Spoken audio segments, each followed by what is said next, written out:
frustrate you. Hello, I've a Hello, task for you. Ratatoskr. Hello, Master Kratos. What you've accomplished for these realms is truly something I never thought possible.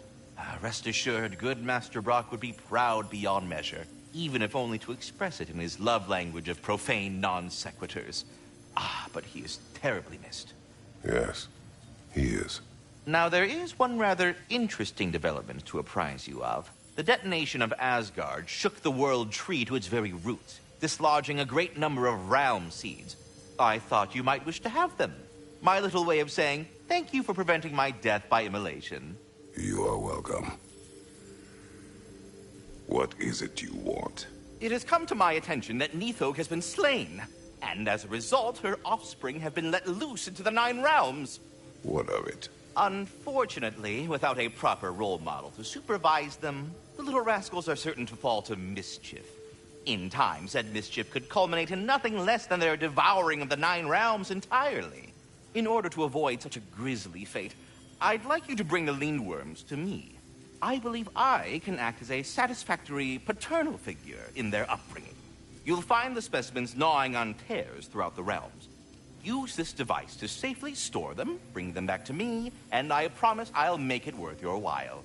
You mean to say you'd raise them by yourself? Indeed. I have no small experience managing extreme personalities. Compared to wrestling with my emotions in the most literal of senses, I dare say raising a handful of Lindworms would be a walk in the park. Say, have you a moment for another? The tree has become rather overgrown. And if it grows too wildly, the branches risk getting too heavy and falling, which is not ideal considering they hold all the realms. I am no gardener. What an absolute shock. No, I do not require any horticultural skills from you, but I would ask that you keep an eye open for the stags of the 4 seasons. They normally graze upon the tree and keep it tidy. Unfortunately, Bitter decided it would be funny to trick Arrogant into releasing them. If you happen to find the stags during your travels, I would greatly appreciate assistance in bringing them home. I would have one of my spectral squirrels do it, but they, well, keep eating the feed I give them. Consequence of it being the most delicious food in all the 9 realms, I suppose. Speaking of, here, take some feed. Once you've found a stag, the feed should calm them down. Then one of my spectrals will guide them back here. And, don't eat the feed, please. I will not. Bitterness asked me if I was too chicken to release them, but I am in fact not chicken-like whatsoever. So as you can see, I had no choice. Yes, of course. What else could you have done? While normally this would be a harmless prank, Fimbulwinter prevented the stags from returning, and now they have long since scattered to parts unknown. It was worth it. Anyhow, was there something else you wish to talk about?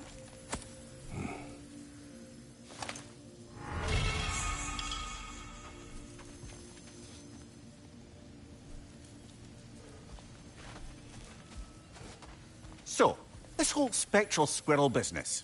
You can shoot out your feelings into little ghosties. I suppose that is a slightly inelegant way of putting it. These spectral versions of myself are aspects of my personality that I often find distracting at best. My ability not only lets me cast them away and provide some temporary peace of mind, it also allows me to see what goes on outside the tree. Why not just go look yourself? As the eternal caretaker of the tree, I may not leave its confines. All part of the deal, but worth it for the immortality and such. My spectral forms still allow me to see the outside world, albeit through slightly colorful viewpoints. That's one word for it. That bitter form of yours is a nasty piece of work. I'm standing right here, you know that. We are leaving. I'm not upset.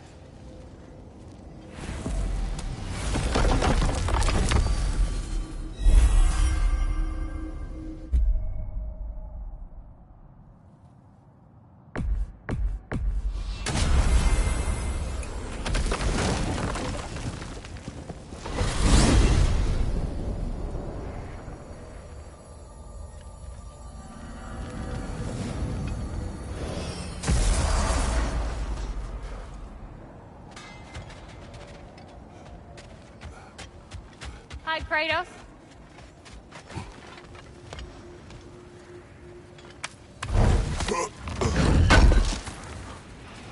Good thing we didn't miss this.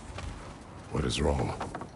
No, nothing. It's just, don't know if you've heard, but we're gonna say goodbye to Brock in Svartalfheim. A funeral? Yeah. We're meeting at Rab's Tavern in Niedervalier. We will be there. Ragnarok armor's on the house. We'll call it a commemorative piece. Window shopper. What is it? I spent a lot of time tinkering up and down the river delta in Vanaheim.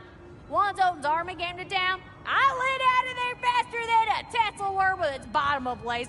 So I was so frazzled I accidentally left behind a few irreplaceables. What? Irreplaceables? Well, just one, really. An orb. I'd be mighty grateful if you would find it. What is it? And if you come across any of my old, beautifully rusted armor pieces, I'll use the scrap to whip up something specially suited just for you. What is the orb? Just bring it back here and you'll make me happy as a sunbeam. Oh, and don't forget to keep an eye out for my old armor. I'll fix it up for you, free of charge. What sort of orb do you imagine we're looking for, brother? I do not know.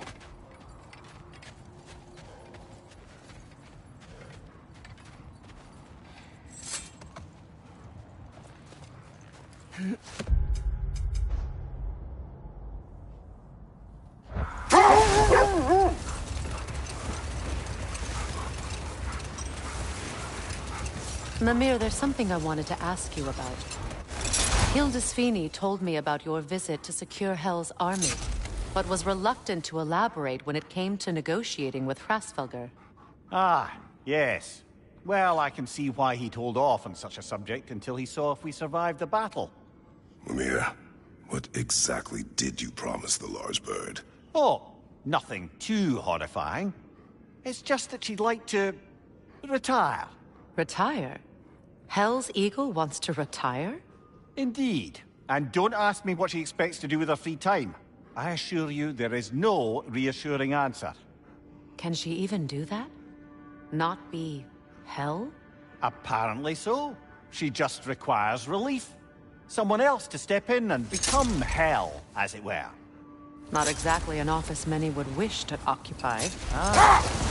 Terrible weather, infinite hours, and the possibility of unleashing terrible mischief on the realms if they're careless.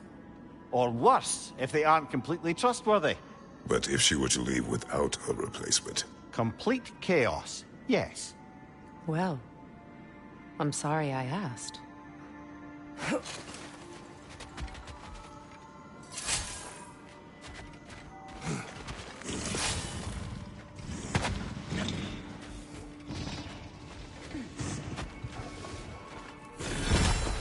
Your master is no more. Be at peace. Have it your way, then. With that shield up, you won't do much damage. On your left!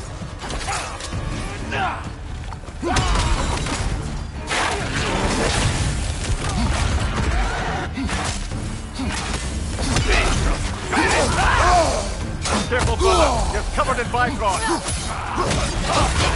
Shield strike.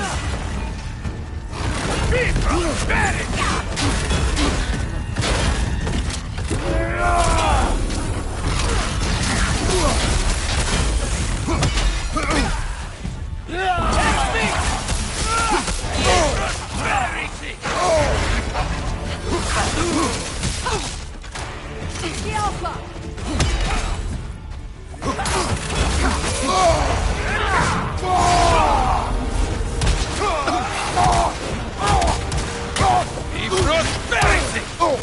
Behind you, watch out!